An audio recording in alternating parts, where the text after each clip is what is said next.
All right, welcome back to Safety Blitz. This is a segment, Rodney, that we call Third and Short. 3 quick, open-ended questions for you. We just get right into it. Which team should have made a move? Which team should have been aggressive at the trade deadline and wasn't? Where are you leaning with this one? Interesting question.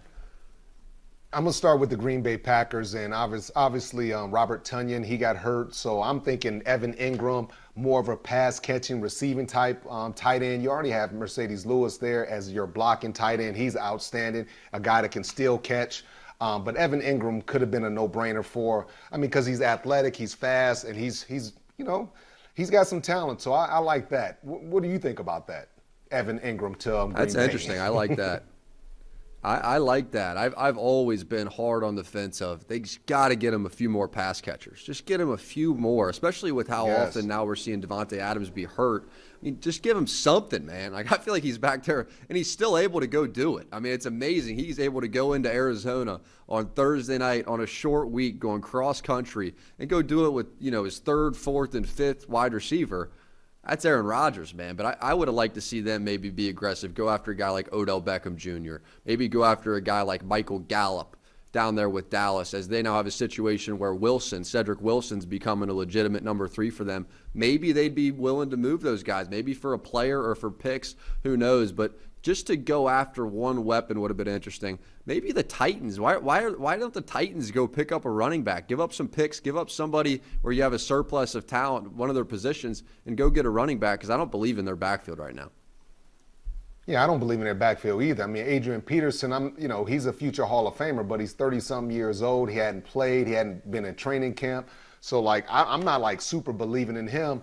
I look at the Tennessee Titans, and you look at the running back position. I kind of look at the defensive back position where they can add another corner. They got some young corners, and those young corners, they've been hurt. They played well. They played a little inconsistent. But if you can go get a guy like Kyle Fuller, who's definitely unhappy in Denver, and put him in, this is a guy that can play zone. He can play man. He can play cover 2, and he's tough, and he doesn't mind tackling in open field. I like Kyle Fuller.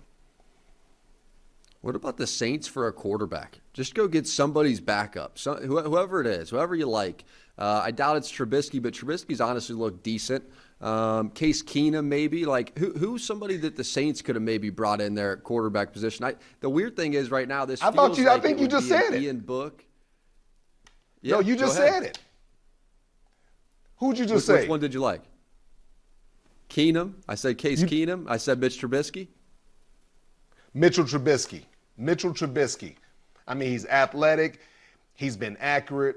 He got away from the Bears, and all of a sudden, it's like as soon as he left Matt Nagy, they came back in the preseason, and he looked like an all-star. He looked like a top pick that you were picking. You know what I'm saying? It's like Mitchell Trubisky can play, but a lot of times when you're in a bad situation and you have a bad coaching situation, you're not going to be able to show your talent. So I would say, I would have gave up something to get Mitchell Trubisky. Why not? I like it. Okay, you like that one. I was just floating that out there for temperature. I didn't know if I was going to get spiked at the line of scrimmage or what. So here's our second one on Third and Short, because we had thrown in there the possibility of a possibility of Cam Newton going there to New Orleans. Would you prefer Trubisky over Cam Newton, or what's your temperature on Newton overall in New Orleans?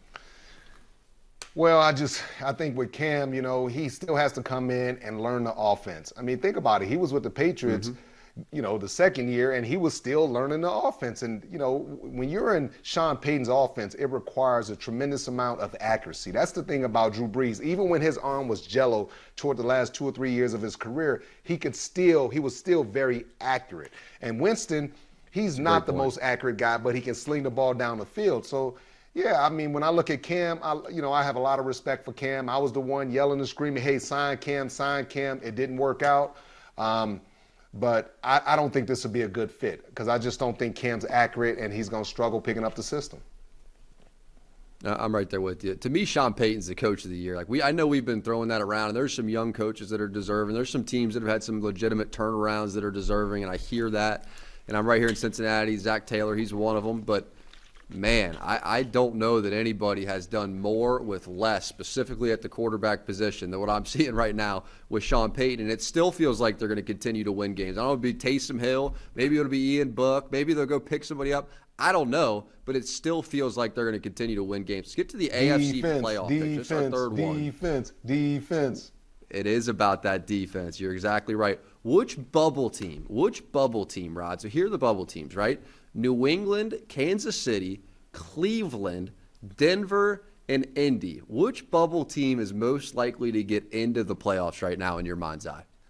I got two, and I told you about one last week. I said the Kansas City Chiefs. I said I don't care what goes on. At the end of the year, the Kansas City Chiefs will be right there. I also believe that the New England Patriots, that defense is starting to play well. Mac Jones is starting to get a better understanding. When you watch the Patriots, you watch Mac Jones, he's starting to run and scramble. So to me, that tells me that he's getting a lot more comfortable in the pocket, around the pocket, seeing the defense, seeing the rush, and all the different defenses. So I would say the Pats and the Chiefs. Andy Reid is a veteran coach. He's not going to panic right now. It's been 7-8 games or whatever it's been. He's not going to panic.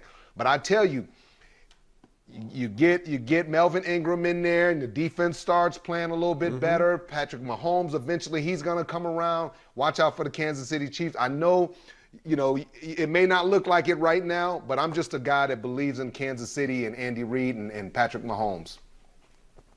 And then Clyde Edwards-Helaire gets healthy. Now, here's the problem for Kansas City, right? And I totally agree with you on the Patriots. The Patriots, they just warm up through September, through October. Nobody knows that better than you. They're just warming up out there. And then they start playing their best football. And I think we're starting to see that come to life. Kansas City, though, their upcoming schedule, their next 7 opponents all above 500. You look at their names on paper, and they're tough. Packers, Raiders, Cowboys, bye week. Then they go Broncos, Raiders, Chargers, Steelers, Bengals, Denver. So they're only 2 sort of easily winnable games on paper are to Denver. They're 4-4, but the rest of those games, Rodney, what comes to mind when you hear that schedule coming up? That sounds pretty tough based on the struggles they've already had. Well, Cleveland doesn't. I mean, like Denver doesn't scare me. Indy doesn't scare me. I mean, you still have to respect those teams, but it's not like it's to the point where, we know we're going to lose to this team because they're so good. All those teams are bubble teams. They all have weaknesses. And you talk about the Indianapolis Colts at 3-5. Well, Carson Wentz is their quarterback, so you don't know how he's going to respond to having a bad game. There's a lot of unknowns when it comes to the Indianapolis Colts and Carson Wentz at the quarterback spot. Hi, I'm Mike Tirico, and thanks for watching. Make sure to hit subscribe for the latest news and highlights from NBC Sports.